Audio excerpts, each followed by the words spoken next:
Hello everyone, welcome back to Lynn's Homestead. Okay, I'm back. Went to town. We had alerts going off. There was a tornado warning. And they say the possible places here. Until I get these walls attached, I dread these storms. Today is the 9th of December. In 2021, we had 2 deadly tornadoes come through this area.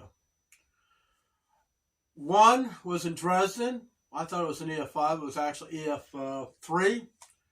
And I believe in Mayfield, Kentucky, was either 4 or 5. I don't really remember. But the anniversary is tomorrow. So yeah, storm chasers are just out running all over the place. So when I left here, when everything went off, I grabbed both cats, shoved them in the pet taxi, and out the door we went. And we went 8 miles north. So I got the 2x4s, got some screws. I even got some small thing, a joint compound. I'll explain what we're going to use that for. Because I don't plan on putting like something over the gap. We're going to try to, well, you'll have to see when that video comes out because it's not going to be in this one.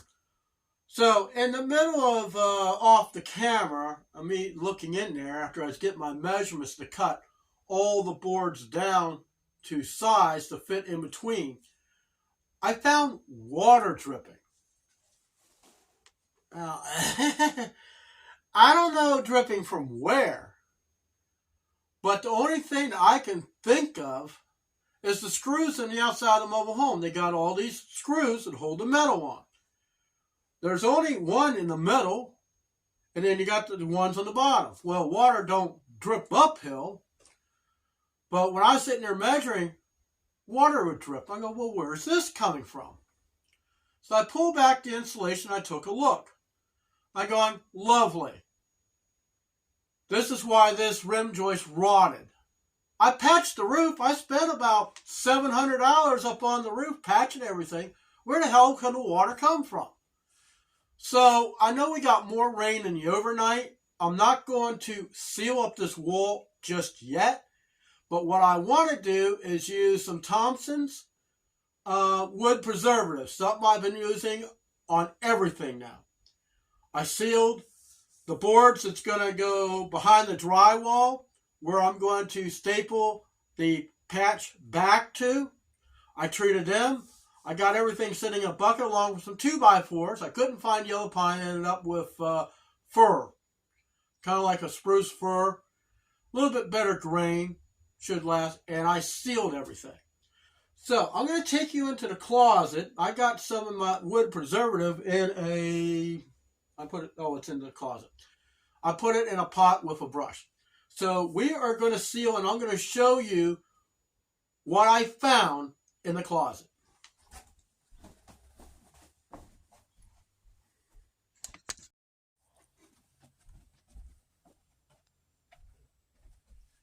All right.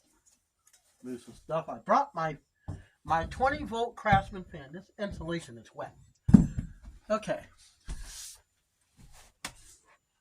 So what we're going to do, I got this stuff here. We are going to waterproof this wood in here.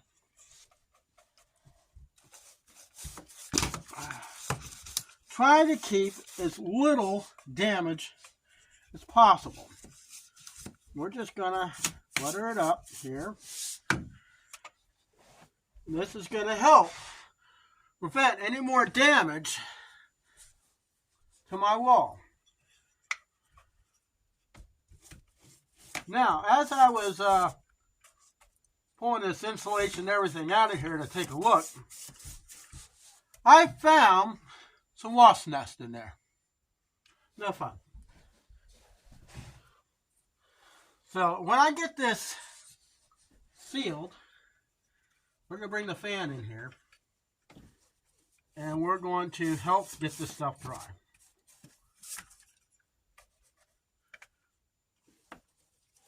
This stuff takes a while to dry because it's an oil base.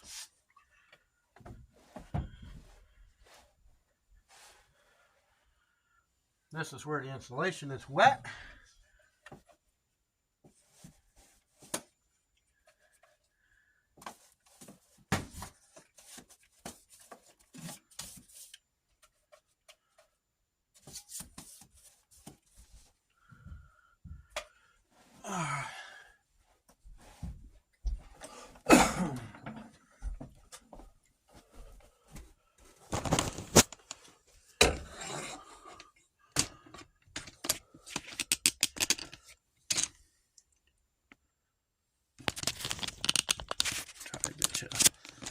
Closer.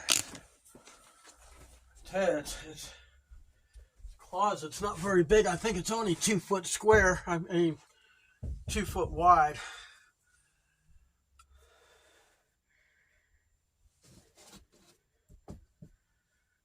But yeah, I want to try. When you're working on a lot of wood projects, if you really think about this wood preserver is really good. So if any water gets in on here, water will repel off of it. But it got me to wondering, in a spot here in the closet, because I never really pay attention, because, you know, you got clothes in here, you can't see much of anything. You see water drips. You know, water drips. And it's coming down the drywall. Okay, I got that done.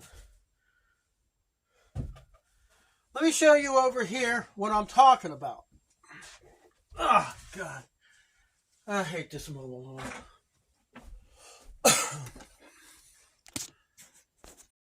See these drips?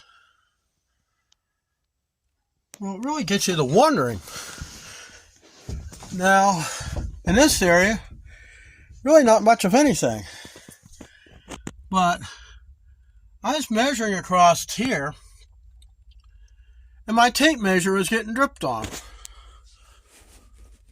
I was sitting there pushing on this. I go, well, it seems like it's pretty tight. But you see, it's stained. That concerned me. Now, I just put this sealant in here. Set this thing down.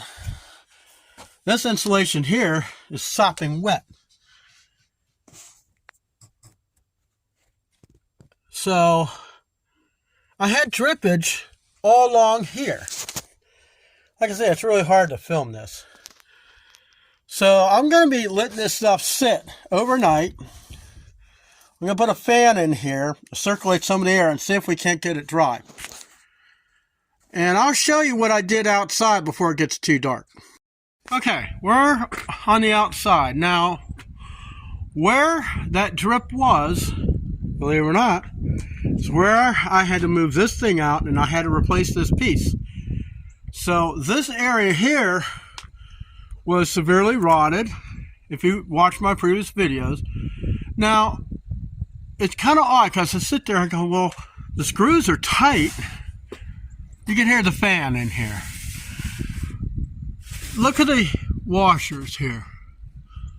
Doesn't seem like they're very tight. Now I put new screws from the metal roof. You see how tight that is? So what I plan on doing, I'm going to replace a bunch of these screws out here because I put new screws up here in 2007. Now it seems like they're tight, but what if these things, the gasket worn out? In fact, hold on 1 second and I'll show you one of the screws. Okay, I just removed a few more.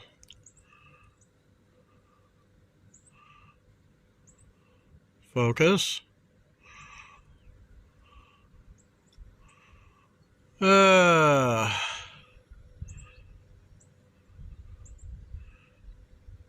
See how flat that is? Now this is basically the same screw, but of course it's new. There's a big difference between the two. So when I put the new one in, to tighten it up, See, it doesn't look like that. So I'm going to start replacing these screws across the back of the trailer, because if this is where water is penetrating, then we need to stop that. One other thing I want you to take notice. See the rust? If that was sealing, it would not look like that. Now I'm only going to replace up to here because the sun's going down and we got more rain coming. So I got 1, 2, 3, 4. So I got 12-foot new screws. So we're going to see after the next rainstorm. They say we're still under tornado watch, so I don't know. Storm chasers are out, so there must be something to it. Okay, so I found a problem. Hopefully replacing the screws with better washers on, at least they're longer, will solve the problem. That's what I'm hoping for. I got everything sealed, everything cut. So tomorrow, if it's dry, don't see any drips, I'm going to leave the fan on overnight. I'll sleep out in the living room with the cats. Not that I want to, but because I ain't going to be able to stand the smell of this stuff, because it's pretty nasty, guys. Then we'll hit it back on Sunday, and we'll take the screws. We're going to screw the 8 feet down to the rim joist where it needs to be. We're going to take those blocks of wood that I pre-cut to fit in there. We're going to screw them in place. We got these other boards that I'm going to have to bring an air tank, an air hose, and my air stapler, because I can't afford a cordless one. Not that I can find one that would shoot staples. And we're going to put the plywood up underneath, attach it. Then we're going to take the drywall, the joint compound, and a butter knife, and we're going to butter it in place and stick it in place. That way it helps to hold itself to drywall together. Once we get it all stapled in place, scrape it, wipe it down with a damp sponge, and we'll call the closet done. See you next time.